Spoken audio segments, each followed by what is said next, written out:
শয়তান তাদের সাথী হয়ে যায়। কি ভাই জোরে বলেন, আরো জোরে বলেন। এই সাথী হওয়ার কারণেই তো আমার যুবকরা মোটর সাইকেলের গিয়ার ঠিক করে দিতে পারে না। গিয়ারের গাড়ি কিনে জিয়ানি জিয়ানি বাড়িতে কোন তাল তোল পায় না। শয়তান সাথে থাকে। আল্লাহ পাক বলেন সাথে থেকে কি করে জানো? ভালো করে বুঝবেন, কোরআন শরীফের তাফসীর করতেছি, কোনো গল্প নয়। শয়তান সাথে কয় এমনি নামাজ পড়তে হবে না, একবারে বাড়ি যেয়ে পড়লেই হবে না। বাড়ি যাওয়ার পরে কয় কত মানুষ পড়িনি, কি হয়েছে, শুয়ে থাক। শুয়ে পড়ার পরে কয় দিকে টেনশন করা লাগবে না, তোমার মতো একবারে তওবা থেকে দিবি, কোনো সমস্যা হবে না। ঠিক না ধরে বলেন? এভাবে করেই করে আমাদেরকে বেঈমান আর গতামূল বানাইতে থাকে। ও বন্ধু, বদরের প্রান্তরে যখন আল্লাহর হাবিব সাল্লাল্লাহু আলাইহি ওয়াসাল্লাম 300 সাহাবীদেরকে নিয়ে উপস্থিত হইলেন 1000 কাফেরদের বিরুদ্ধে, আল্লাহর নবী সিজদার ভিতরে পড়ে গেলেন, মালিক আমার তৌফিক অনুযায়ী তৈরি হয়েছে, এখন আপনার উপরে সব ব্যবস্থা। আপনি যদি এই ছোট্ট দলকে আজকে পরাজিত করে দেন, এই জমিনে কোরআন টিকা রাখার, কোরআনের কথা বলার মতন কেউ নাম থাকবে না। আল্লাহ পাক রব্বুল আলামিনের কাছে দোয়া করতেছে। হযরত আবু বকর বলে, ইয়া রাসূলুল্লাহ, হয়েছে আপনি ওঠেন। আল্লাহ পাক রব্বুল আলামিন রাসূলকে সাহায্য করার ওয়াদা দিলেন। ও বন্ধু, বদরের যুদ্ধ শুরু হয়ে গেল। সাহাবায়ে কেরাম আব্দুর রহমান ইবনে আউফ একজন সাহাবী নবীর কাছে এসে বলি, ইয়া রাসূলুল্লাহ, আওয়াজ শুনি কিন্তু মানুষ দেখি না, আওয়াজ শুনি কিন্তু মানুষ দেখি না, ঘটনা কি? নবী বলে, জিবরাইল আজকে সেনাপতি হইয়া ফেরেশতাদের দল নিয়ে ময়দানে নাইমা আসছে। ওই সময় শয়তান কি বলেছিল জানেন? ইন্নী আরা মা লা তারাউনা, আমি যা দেখি তোমরা তা দেখো না। তোমাদের কত ধান্দা দিয়ে নিয়ে আইছে এই জায়গায় আকাম করার জন্য। মক্কার শ্রেষ্ঠ কাফেরদেরকে উস্কানি দিয়া বলল, চলো মুহাম্মাদের ছোট্ট দলকে একবার ধ্বংস করে দিতে পারলে তোমাদের নেতৃত্বে আর কেউ বাধা দিবে না। মক্কার ঘর থেকে সব লিডার গুলো বের করে নিয়ে আসলো। বের করে নিয়ে আসার পরে রাত তখন আল্লাহ পাকের ফেরেশতা দিয়ে সাহায্য পাঠিয়ে দিলেন। শয়তান যখন ফেরেশতাদেরকে দেখলো, ফেরেশতারা যেখানে আঘাত করে সেখানে লাশ পড়িয়া থেকে কোনো দেখা যায় না। এই অবস্থার ভিতর দিয়া ছোট্ট দুই যুবক কিশোর মুআদ আর মুআওয়াদ দৌড়ে এসে আব্দুর রহমান ইবনে আউফকে বলে, চাচা আমার নবীর সাথে সবচাইতে বেয়াদবি করে সেই কুলাঙ্গারটারে দেখায় দাও। আব্দুর রহমান ইবনে আউফ বলে, কি জন্য, কি করবা? বলে, দেখতে চাই ওই কুলাঙ্গারটাকে। দুই ভাই যখন বলছে, আব্দুর রহমান হাতের ইশারা করে দেখায় দেয়, ওই যে গলা লম্বাওয়ালা ওইখানে দাঁড়ায় যুদ্ধ পরিচালনা করতেছে, যাও।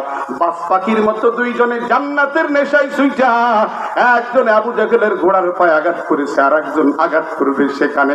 এই অবস্থা দেখে আল্লাহ পাকের নবীর এক সাহাবী দৌড়ে আসছে। আয়েশা যখন তরবারি ধরেছে, ওই কুলাঙ্গার কাফের বলে, আমি একজন লিডার মানুষ, আমার গলাটা একটু লম্বা হয়নি, কাটিস যেন মানসি বোধে কত বড় দামড়া ছিলাম আমি, আর কত বড় দাতাল ছিলাম আমি।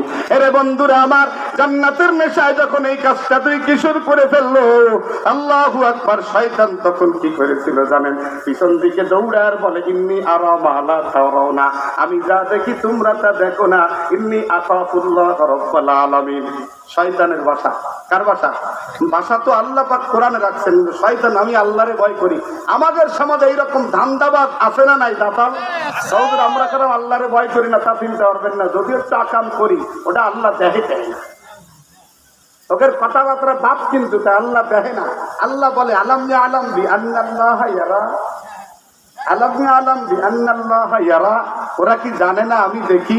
শুধু তাই, ওহুয়া মাআকুম আইনামা কুনতুম, তোরা যেখানে আছো আমি আল্লাহ সেখানেই আছি। ইয়া আইয়ুহাল্লাযীনা আমানু ইযা নাদাইতুমুর রাসূলা ফাকদ্দিমু বাইনা ইয়াদি নাজওয়াকুম সাদাকাত।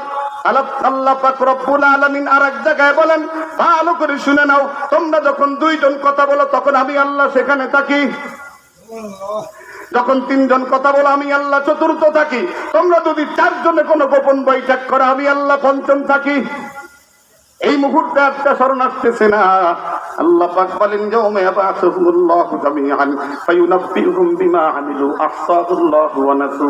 আমি যখন কিয়ামতের ময়দান কায়েম করে সবাইকে উঠাবো, আমি আল্লাহ পাক রব্বুল আলামিন ওই দিন তোমাদের আমলের বদলা দিব। ফায়ুনাব্বিউহুম, তোমার কর্মের খবর দিব, কি কামটা করেছো। গভীর রজনীতে মা বাবার চোখ ফাঁকি দিয়া কত ন্যাংটা ছবি দেখেছো, স্ত্রীর চোখ ফাঁকি দিয়া কত নারীর সাথে প্রেমের আলাপ করেছো, স্বামীর চোখ ফাঁকি দিয়া কত পরকিয়া করেছো। আমি আল্লাহ পাক রব্বুল আলামিন তোমাকে সংবাদ দিব। ফায়ুনাব্বিউহুম বিমা আমিলু, তোমার কর্ম সম্পর্কে আমি সংবাদ দিব। আহসাহুল্লাহ, আমি আল্লাহ গুনাহ গুনাহ রাখছি, তুমি গুনাহ রাখো নাই। ওয়া নাসু, তুমি আকাম করার পরে ভুলে গেছো বিদায় বলো আমরা তো তেমন কোনো আকাম করি না। ألم تر أن الله يعلم ما في السماوات وما في الأرض ما يكون من نجوى ثلاثة إلا هو رابعهم। সূরা মুজাদালা কোরআন শরীফের 2 নম্বর 28 পারার 2 নম্বর পৃষ্ঠার শুরুর আয়াত। মেধামালা ভালো না, আয়াত নম্বর মনে রাখতে পারি না। আল্লাহ বলে ভালো করে শোনো, তোমরা কি জানো না, তোমরা যখন দুইজনে কোনো গোপন বৈঠকে বসুদ্ধতার বৈঠকে আমি আল্লাহ তৃতীয়জন থাকি। জোরে বলেন কি? জোরে বলেন কে থাকে? জোরে বলেন কে থাকে? কোন মুমিনের কলিজা যদি এই কথাটা বসে দেয়, রমজান ছাড়াও সে কোনোদিন আল্লাহর নাফরমানিতে লিপ্ত হতে পারে না। পারে? বলে পারে। এমন দাতাল এই দেশে আছে, রোজার মাসে অফিসে বসে কয় কি রোজা তুই তো আসছে, আমি পুষতে না, টেবিলের তলে দিয়ে দাও ইফতার করে ধরবানি। কত বড় দাতাল চিন্তা করে। ও দাতালের কি পুরা রোজায় কোনো উপকার হয়েছে? কথা বলেন। ওর কলিজা এখনো কাজে ঘুষ কাটিয়ে ওকে টেবিলের তলে দিয়ে দাও, এই সময় ধরা যাবে না রোজা আছে। এ কি আল্লাহরে ভয় করিনি? কথা বলেন না কেন? একটু ভয় করিনি, এই মুহূর্তে ভয় করিনি। এ তো শয়তানের মতো কথা বলি। ইন্নী আফাকুল্লাহ রাব্বুল আলামিন, আমি যে কষা দেখেছি আমার আড্ডি গুড্ডি থাকবে না, আমি আল্লাহরে ভয় করে আমি চলে গেলাম। এইগুলোর কথাবার্তা কিন্তু এরকম। এই যারা বলে রোজার দিনে এইসব আকাম টাকাম আমি করি না, আমি জম্বের ছবি চাই, তুমি টেবিলের তলে দিয়ে দাও ইফতার করার পরে, তারপরে আমি ধরবো না। আরে রমজানের 24টা ঘন্টাই রমজান মাস। রমজানে নেকি করলে যেমন আল্লাহ বদলা দেয়, রমজানে নাফরমানি করলে আল্লাহ ওরকম শিক্ষা দিয়ে। মুসলমান ভাইরা রে, আমার কোথার থেকে কোন দিকে গেছে আমি জানি না। দিন কাকে বলে আর শয়তানের দলভুক্ত বলে কি হয় তাই বলতেছিলাম। আল্লাহ বলে নুকাইয়িদ লাকুম শাইতানান ফাহুয়া লাকুম করিন ওয়া ইন্নাকুম লা ইয়াসুদ্দুনাকুম আনিস সাবিল। শয়তান যখন আল্লাহর পথ থেকে তারে বাধা দেয়, ইয়াসুদ্দুনাহুম আনিস সাবিল, আন সাবিলিল্লাহ, আল্লাহর পথ থেকে বাধা দেয়। আর বাধা দেওয়ার পরে মনে মনে কয় কি জানেন? ওয়া ইয়াহসাবুনা আন্নাকুম মুহতাদুন। নামাজ না পড়লে হুজুর কাছে ভালো আছি আমি। হ্যাঁ, স্পষ্ট করে বলে নামাজ না পড়লে হুজুর কাছে ভালো আছি, আমি কোনো আকাম টাকাম করি না। এই এমনি একটু ঘুষমুস খাই, সিগারেট মিগারেট খাই, গাঁজা খাই, কোনো বিষয় না। নামাজ না পড়লে আমি হুজুর কাছে ভালো আছি। এরম দামড়া দেশে নেই? বহুত আছে, বহুত। চার দোকানে মাঝে মাঝে বসে দিয়ে সকাল 8টার সময় চার দোকানের পানি দিয়ে কুলি করে চিনবেন। সকাল 8টা বাজে ঘুমিতে উঠে আসে, বাড়ি মুখ দেওয়ার পানি নেই, চার দোকানে এসে কুলি করে তারপরে চা দেয়। পাশে বই চা না খেলে আমার হজম হবে না। হ্যাঁ মুসলমান ভাই রে, আল্লাহ পাক বলেন ওয়ায়াসুদ্দুনাহুম আনিস সাবিলি, আল্লাহর পথ থেকে শয়তান বাধা দেয় আর মনের ভিতরে কুমন্ত্রণা দিয়ে বলে ফাহুম ইয়াহসাবুনা আন্নাহুম ইফতাদুন। মনে মনে কয় যে আমি কি সব শেষ করেছি নাকি, আমি আল্লাহরে ভয় হই। তুমি আল্লাহরে ভয় আর শয়তানের মতো। ওই যে শয়তান বলছিল ইন্নী আরা মা লা তারাউনা, আমি যেই কষা দেখেছি ফেরেশতাকে ওই কষা আমি ময়দানে থেকে খাবো না, আমি চলে যাচ্ছি, তোমরা থাকো। এই কথাটা আল্লাহ বলতেছেন কিয়ামতের ময়দান যখন কায়েম হবে। আল্লাহ পাক রব্বুল আলামিন বলেন ওয়াকালা শাইতানু লাম্মা কুদিয়াল আমর, এই যারা সেলফি বেশি তোলো, এই যারা গরু চরের মতো চুল কাটো, ছাগল চরের মতো চুল কাটো, নৌকর মতো চুল কাটো, ফুলকপির মতো চুল কাটো, মাঝে মধ্যে পকেট মারের মতো চুল কাটো, তোমাদের মাথার দিকে দেখলে মনে হয় উল্লুকের পাগল হয়ে গেছে। তুমি কি মনে করো আমি তোমার সুন্দর করে বলিয়া যায়? আল্লাহ পাক রব্বুল আলামিন বলতেছেন শোনো, এই সব করো কিন্তু তুমি শয়তানের ধোঁকায় পড়িয়া। কিয়ামতের ময়দান যখন কায়েম হবে, আল্লাহ বলেন ক্বালা শাইতান লাম্মা কুদিয়াল আমর, যখন ফয়সালা হয়ে জান্নাতি জান্নাতে, জাহান্নামী জাহান্নামে যাবে, ইন্নাল্লাহা ওয়াদাকুম ওয়াদাল হক, শয়তান বলবে আল্লাহ যা কইলো তা তো ঠিকই হইছে, আমার বলতো আল্লাহ কইলো আকাম করলি জাহান্নামে যাবা, তাই শুনছি। ইন্নাল্লাহা ওয়াদাকুম ওয়াদাল হক ওয়া ওয়া'আদতুকুম ফাআখলাফতুকুম। আমি যে কইলাম যে অবৈধ প্রেম করলে জান্নাতে যাবে এটা মিথ্যা কথা, আমি যে কইলাম সুদ খেলে জান্নাতে যাবে এটা মিথ্যা কথা, আমি যে বললাম যে স্বামী ছাড়া অন্য পুরুষের সাথে ঘুরলে মজা এটা মিথ্যা কথা। ওয়া ওয়া'আদতুকুম ফাআখলাফতুকুম, আমি যা তোমাকে বলছিলাম মনে করতে বসে সব আলাদা খিলাফ করে দিলাম। ওমা কানা লি আলাইকুম মিন সুলতান, তোমারে আমি শান্তি দিয়ে জান্নাতে দেব এমন কোন দলিল তোমারে দেখাই নাই। অথবা এই কথা বলবে আমি এর ভিতরে সুখ দিব, এটা কোনো দলিল তোমারে দেইলাম না।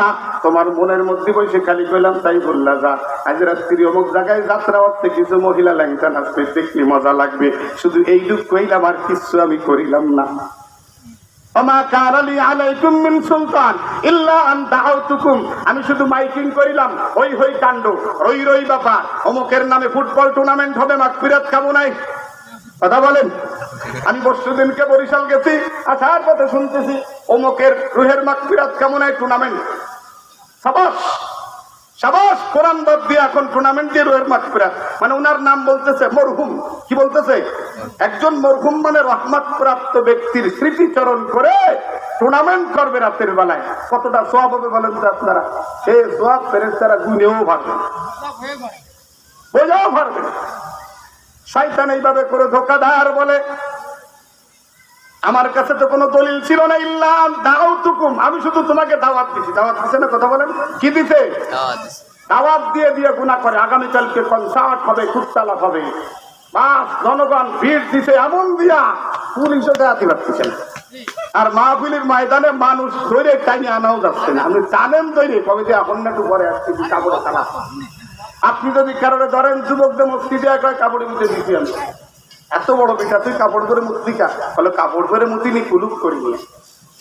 হায় মুসলমান, গায়রত কোথায় তোমার? আত্মমর্যাদা কোথায়? ইহসাস কোথায় তোমার?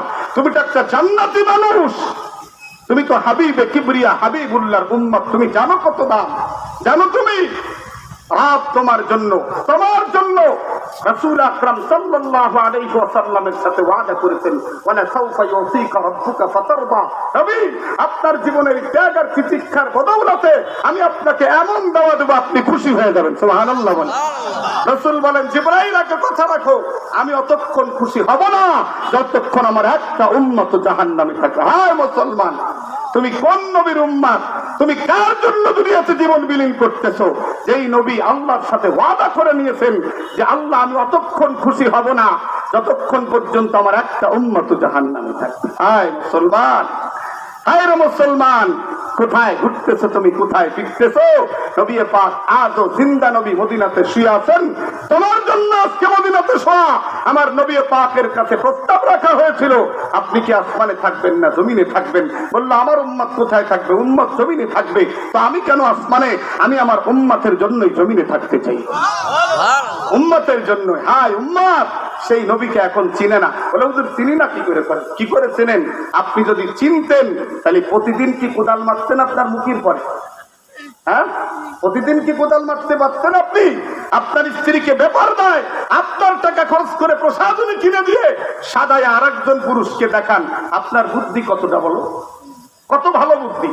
উচিত ছিল আপনি সাজায় দেখেন, আপনারও সওয়াব হবে, স্ত্রীরও সওয়াব হবে। কোন মহিলা যদি নিজেকে সাজায় গাজায় স্বামীর সামনে দাঁড় করায়, স্বাস্থ্যে যত পয়সা খরচ হয় সব পয়সাগুলি সদকার নিয়তে আল্লাহ পাক সওয়াব দান করে দেয়।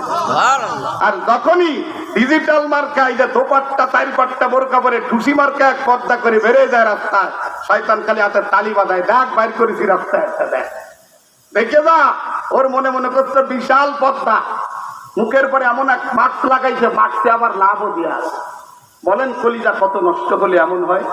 বলেন কলিজাটা কত নোংরা হলে এমন হয়? একটা মাস্কের পরেও লাভের ছবি, মানে একটা গুনাহের ছবি, গুনাহের দিকে আকর্ষণের ছবি, লাভ দিয়ে তীর মেরে দিচ্ছে। হায় মুসলমান, এজন্য প্রায় বলি যার কলিজা যত নোংরা তার মোবাইলও তত নোংরা। আপনি খেয়াল করে দেখবেন, যার কলিজা যত নোংরা তার অ্যান্ড্রয়েড সেট গুলো তত নোংরা। যার কলিজা তো সাফ তার অ্যান্ড্রয়েড সেট গুলো তত সাফ আছে, বের করে দেখবেন। আজকে যদি আপনি দেখবেন না, রব বলতেছেন ভালো করে শুনেন, হাদা কিতাবুনা ইয়ানতিকু আলাইকুম বিল হক ইন্না কুন্না নাস্তানসিকু মা কুনতুম তা'মালুন। তুমি তো করেছো, আমি আল্লাহ হারাই নাই, কপি করে করে রাখছি, তোমার প্রত্যেকটি কাজ তো কত জোরে রাখছি। আজকে তুমি যদি অস্বীকার করো, এই আমল নামা তোমার সাথে কথা বলবে। হাদা কিতাবুনা ইয়ানতিকু আলাইকুম বিল হক।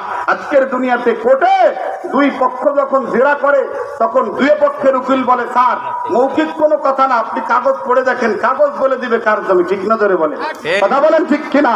এটা যদি দুনিয়ার আদালত হয়, হাসরের আদালতে আল্লাহ বলবেন, হাদা কিতাবুনা ইয়ানতিকু আলাইকুম বিল হক। তোমার মুখের কথা নয়, তোমার আমল নামা এখন বলবে তুমি হক না বাতিল। মুসলমান ভাইরা রে আমার, আমি আর এই দিকে যাব না।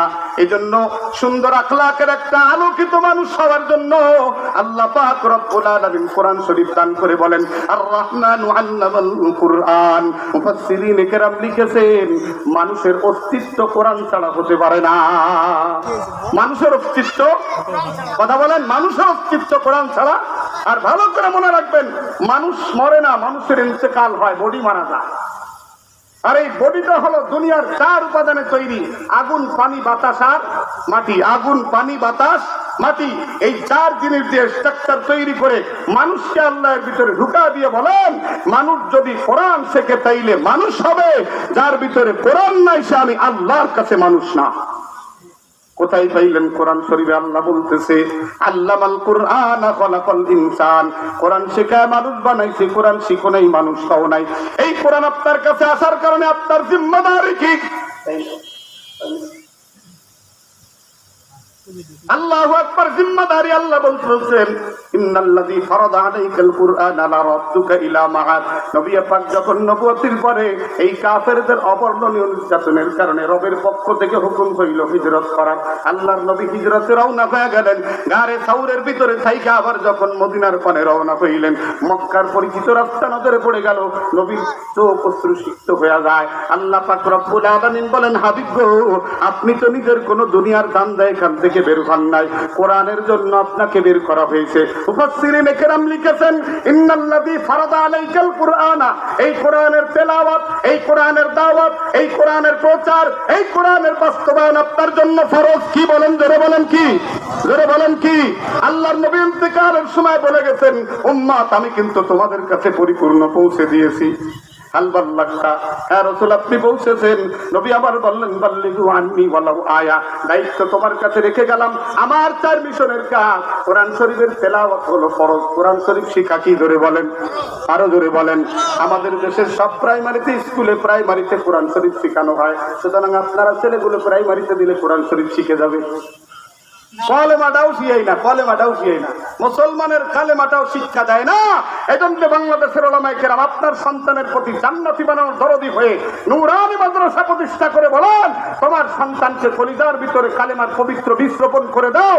মাসালু কালিমাতিন তাইয়্যিবাতিন কাশাদারাতিন তাইয়্যিবাতিন আসলুহা তাবিত। তোমার সন্তানকে যদি শুধু কালিমার চাল কিনতেই দাও, তোমার সন্তানের কলিজার সাথে রবের আরশের সাথে সম্পর্ক হয়ে যাবে, হৃদয়টা আলোকিত হয়ে যাবে। ওই আলোকিত হৃদয় আর ঘুষ খাইতে চাইবে না। ও বন্ধুরে, এই জন্য মাদ্রাসা আমার আপনার জীবনের জন্য কত জরুরি। ও বন্ধু, এই জন্য আমার জীবনের প্রথম কাজ হলো ঈমান অর্জন করা। 2 নম্বরে কোরআন শিখা, 3 নম্বরে নামাজ, 4 নম্বরে নেক আমল, 5 নম্বরে জান্নাত। আল্লাহর নবীর সাহাবীরা স্মার্ট ছিলেন, আমরা কিন্তু স্মার্ট না। আমরা হইলাম দোয়েল মার্কা চালাক, আমরা হইলাম দোয়েল মার্কা চালাক। নবীর সাহাবীরা ছিলেন আখিরাতের ব্যাপারে স্মার্ট। স্মার্ট বললে তাদেরকে বলতে হয়, রাসূল বলছেন এই কাজে জান্নাত, পাগলের মতো লাফায় পড়ে জান্নাত অর্জন করে তারপরে এসে বসছেন। আর আমাদেরকে যদি কেউ বলে 100 টাকা দিলে অমুক জায়গায় রাত্রি খালি গেলি হবে, বলে কাপড় খুলে ফিরে দেবো, তাও বলে 100 টাকা নিতে হবে। কথা বলেন না কেন?